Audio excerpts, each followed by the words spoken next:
नमस्कार, आप देख रहे हैं दी एज और मैं हूं स्नेहा आपके साथ। शाम 7 बजे के फटाफट खबरों में आपका स्वागत है।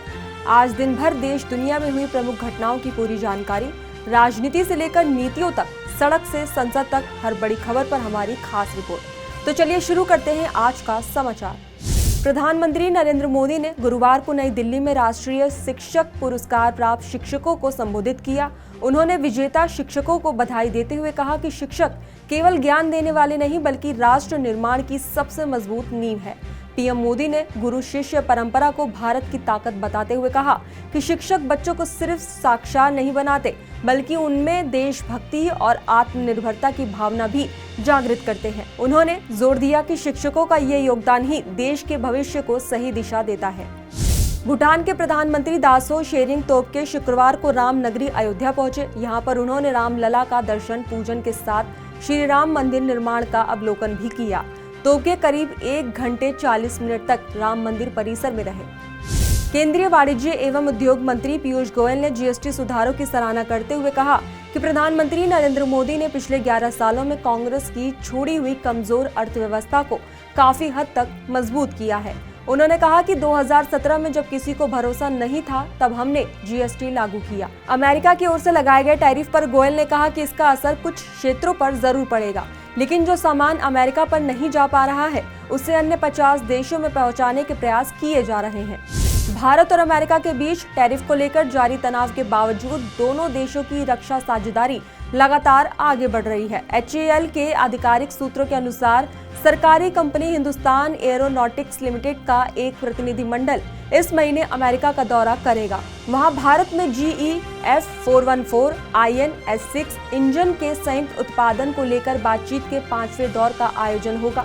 इस इंजन तेजस MK2 और AMCA के पहले चरण के लिए तैयार किए जा रहे हैं। कांग्रेस सांसद राहुल गांधी ने रायबरेली जंक्शन पर डिब्रूगढ़ नई दिल्ली राजधानी एक्सप्रेस के ठहराव की मांग उठाई है।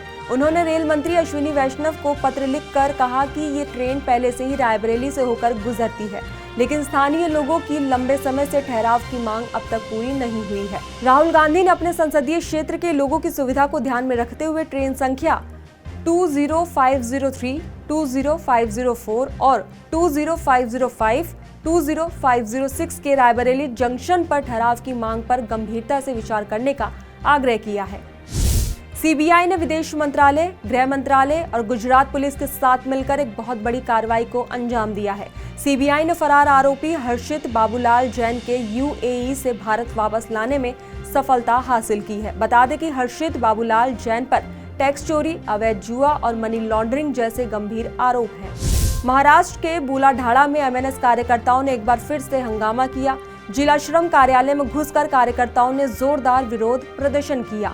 मामला मजदूरों से जुड़े कथित शोषण का है। MNS का आरोप है कि असली मजदूरों को परेशान किया जा रहा है और बिचौलिया मनमानी कर रहे हैं। तो वहीं इस मुद्दे को लेकर MNS नेता अमोल बिंदे गुस्से में जिला श्रम कार्यालय पहुंचे और अधिकारियों से तीखी बहस हुई। उन्होंने चेतावनी दी कि अगर हालात नहीं सुधरे तो अधिकारियों का मुंह काला किया जाएगा। पश्चिम बंगाल की कैबिनेट ने गुरुवार को एक महत्वपूर्ण नीति को मंजूरी दी है। इसके तहत अब गैर आवासीय प्लॉट को रियल एस्टेट और हाउसिंग प्रोजेक्ट्स में बदला जा सकेगा। सरकार का मानना है कि इस फैसले से राज्य में बड़ी कम उपयोग वाली जमीन का बेहतर इस्तेमाल हो पाएगा। सीएम ममता बनर्जी की अध्यक्षता में हुई कैबिनेट बैठक में ये निर्णय लिया गया है।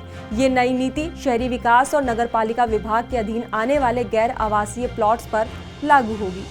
मैसूर शहरी विकास प्राधिकरण भूमि आवंटन मामले में रिटायर्ड जज PN देसाई की अध्यक्षता वाले आयोग ने CM सिद्धरामैया और उनके परिवार को क्लीन चिट दे दी है। कर्नाटक कैबिनेट ने आयोग की इस रिपोर्ट को मंजूरी दे दी। रिपोर्ट में अनियमितताओं को लेकर जिम्मेदार अधिकारियों के खिलाफ कानूनी कार्रवाई की सिफारिश भी की गई है। देसाई आयोग ने उन आरोपों की जांच की थी जिनमें कहा गया था कि 2020 से 2024 के बीच सिद्धरामैया का परिवार मैसूर में अवैध वैकल्पिक भूमि आवंटन घोटाले में शामिल था। पंजाब में 1988 के बाद की सबसे भीषण बाढ़ से हालात गंभीर हैं, जिसमें अब तक कम से कम 40 लोगों की मौत हो चुकी है। इसी बीच आम आदमी पार्टी के अध्यक्ष और दिल्ली के पूर्व मुख्यमंत्री अरविंद केजरीवाल ने गुरुवार को पंजाब के बाढ़ प्रभावित इलाकों का दौरा किया। उन्होंने प्रभावित परिवारों से मुलाकात की, उनकी परेशानियों को करीब से देखा और राहत सामग्री भी वितरित की। केजरीवाल ने कहा कि पंजाब सरकार हर जरूरतमंद तक मदद पहुंचा रही है और इस कठिन समय में लोग अकेले नहीं हैं। उन्होंने भरोसा जताया कि पूरा देश मिलकर जल्द ही इस आपदा से उबर जाएगा। केंद्र सरकार ने दिवाली से पहले केंद्रीय कर्मचारियों को बड़ा तोहफा दिया है। कार्मिक, लोक शिकायत और पेंशन मंत्रालय ने यूनिफाइड पेंशन स्कीम यानी कि यूपीएस से जुड़े नए नियमों को नोटिफाई किया है।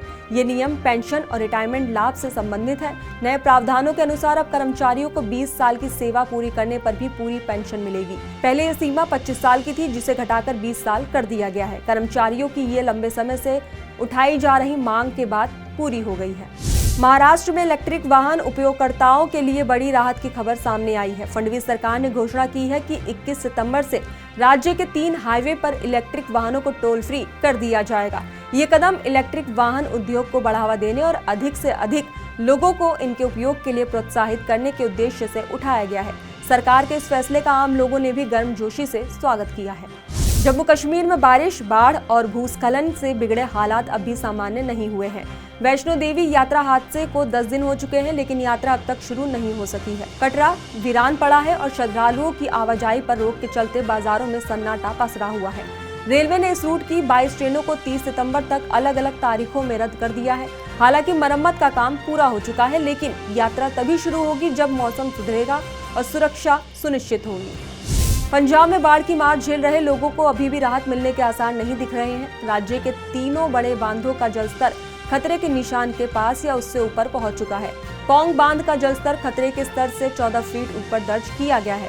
वहीं भाखड़ा बांध भी केवल 1 फीट नीचे है। सुरक्षा कारणों से भाखड़ा के फ्लड गेट अब 7 फीट से बढ़ाकर 10 फीट तक खोल दिया गया है, जिससे सतलुज नदी के आसपास के जिलों में बाढ़ का खतरा और बढ़ गया है।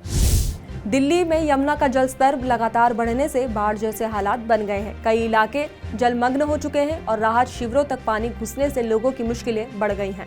अब वेक्टर जनित बीमारियों का खतरा भी मंडरा रहा है। गुरुवार को पुराने रेलवे पुल पर सुबह 11 से दोपहर 12 बजे के बीच जलस्तर 207.47 मीटर दर्ज हुआ है, जो शाम 7 बजे घटकर 207.42 मीटर रह गया है। बाढ़ विभाग के अनुसार शुक्रवार सुबह तक ये और घटकर 207.30 मीटर तक पहुंच सकता है। सुप्रीम कोर्ट ने पंजाब, हिमाचल प्रदेश, उत्तराखंड और जम्मू कश्मीर में हाल ही की बारिश और बाढ़ पर गहरी चिंता व्यक्त की है। मुख्य न्यायाधीश BR गवई ने कहा कि देश ने अभूतपूर्व बारिश और बाढ़ का सामना किया है और इस पर राज्यों से जवाब मांगा गया है। CGI ने यह भी टिप्पणी की है कि प्रथम दृष्टया बड़े पैमाने पर अवैध रूप से पेड़ों की कटाई हुई प्रतीत होती है। मीडिया रिपोर्ट्स में हिमाचल की बाढ़ के दौरान भारी संख्या में लकड़ी के लठ बहते हुए दिखाए गए हैं। अदालत ने इस मुद्दे को लेकर गंभीर मानते हुए राज्य को 3 हफ्तों के भीतर विस्तृत जवाब दाखिल करने का निर्देश दिया है। उत्तराखंड हाईकोर्ट ने डिजिटल अरेस्ट के जरिए की जा रही ठगी के मामले में कड़ा रुख अपनाया है। कोर्ट ने RBI, केंद्रीय संचार मंत्रालय, टेलीकॉम कंपनी और राज्य में संचालित निजी बैंकों को नोटिस जारी कर 3 हफ्ते के भीतर जवाब दाखिल करने के निर्देश दिए हैं। साथ ही साइबर अपराध रोकने के लिए जारी SOP को हर थाने तक पहुंचाने का आदेश भी दिया गया है। पिछली सुनवाई में अदालत ने याचिकाकर्ता से RBI समेत बैंकों को मामले में पक्षकार बनाने को कहा था। दिल्ली हाईकोर्ट ने बुधवार को दिल्ली सरकार को यह निर्देश दिया है कि इलेक्ट्रिक वाहन खरीदने वाले ग्राहकों को वादा की गई सब्सिडी तुरंत वितरित की जाए। मुख्य न्यायाधीश देवेंद्र कुमार उपाध्याय और जस्टिस तुषार राव गेडेला की खंडपीठ ने स्पष्ट किया है कि सरकार यह दलील नहीं दे सकती कि दिल्ली इलेक्ट्रिक व्हीकल पॉलिसी 2020 में राशि वितरण की कोई समय सीमा तय नहीं है। अदालत ने कहा कि सरकार के पास पर्याप्त फंड मौजूद है, लेकिन प्रक्रियागत दिक्कतों की वजह से सब्सिडी में देरी हो रही है। कोर्ट ने परिवहन विभाग को जल्द से जल्द एक समर्पित बैंक खाता खोलने का आदेश दिया है ताकि सब्सिडी समय पर दी जा सके। मेटा के CEO मार्क जुकरबर्ग के अमेरिकी राजनीति में कदम रखने की अटकलें तेज हो गई है। शुक्रवार को व्हाइट हाउस में टेक दिग्गजों के लिए आयोजित डिनर पार्टी के दौरान राष्ट्रपति डोनाल्ड ट्रंप ने इसके संकेत दिए। बैठक में जब ब्रिटेन में अभिव्यक्ति की स्वतंत्रता को लेकर एक पत्रकार ने जुकरबर्ग से सवाल किया तो वो असहज दिखे। इस पर ट्रंप ने मजाकिया अंदाज में कहा, यही आपके राजनीतिक करियर की शुरुआत है, धीरे धीरे आप बोलने में माहिर हो जाएंगे। बता दें कि जुकरबर्ग से पहले टेस्ला के CEO एलन मस्क भी ट्रंप के साथ राजनीति में उतर चुके हैं।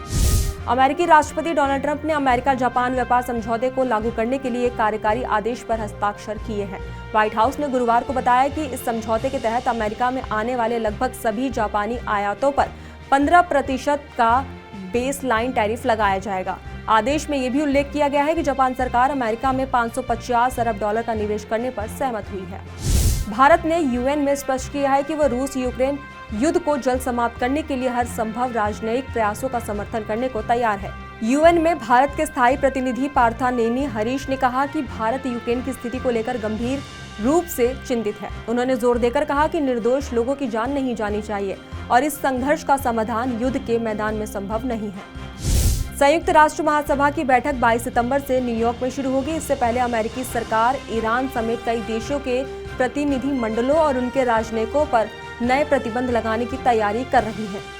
इनमें यात्रा और खरीदारी से जुड़े प्रतिबंध शामिल होंगे। इन पाबंदियों के बाद विदेशी डेलीगेशन की न्यूयॉर्क शहर से बाहर जाने की क्षमता सीमित हो जाएगी। अमेरिकी विदेश विभाग के एक दस्तावेज के अनुसार ईरान, सूडान, जिम्बाब्वे और ब्राजील के प्रतिनिधि मंडलों पर जल्द ही ये प्रतिबंध लागू हो सकते हैं। ये सभी डेलीगेशन संयुक्त राष्ट्र की हाई लेवल मीटिंग में भाग लेंगे। आज यानी कि 5 सितंबर 2025 को देश भर में सोने और चांदी की कीमतों में मामूली गिरावट दर्ज की गई है। ये गिरावट उस समय आई है जब हाल ही में जीएसटी काउंसिल की 56वीं बैठक संपन्न हुई है। हालांकि बाजार एक्सपर्ट्स का मानना है कि लंबी अवधि में सोना अब भी मजबूत नजर आ रहा है और आगे इसमें तेजी देखने को मिल सकती है। आज सुबह 24 कैरेट सोना 10 रुपए सस्ता होकर 1,06,850 रुपए प्रति 10 ग्राम पर पहुंच चुका है। वहीं 22 कैरेट सोने की कीमत भी 10 रुपए घटकर 97,940 रुपए प्रति 10 ग्राम हो गई है। अनिल अंबानी की मुश्किलें कम होने का नाम नहीं ले रही है। भारतीय स्टेट बैंक के बाद बैंक ऑफ इंडिया ने भी दिवालिया हो चुकी रिलायंस कम्युनिकेशंस और उसके पूर्व डायरेक्टर अनिल अंबानी के लोन अकाउंट को फ्रॉड घोषित कर दिया है। बैंक ने ये जानकारी गुरुवार को एक्सचेंज फाइलिंग के जरिए दी। फिलहाल आज के बुलेटिन में बस इतना ही। बाकी देश और दुनिया की रोजाना खबरों के लिए शाम 7 बजे हमारा हिंदी बुलेटिन जरूर देखें।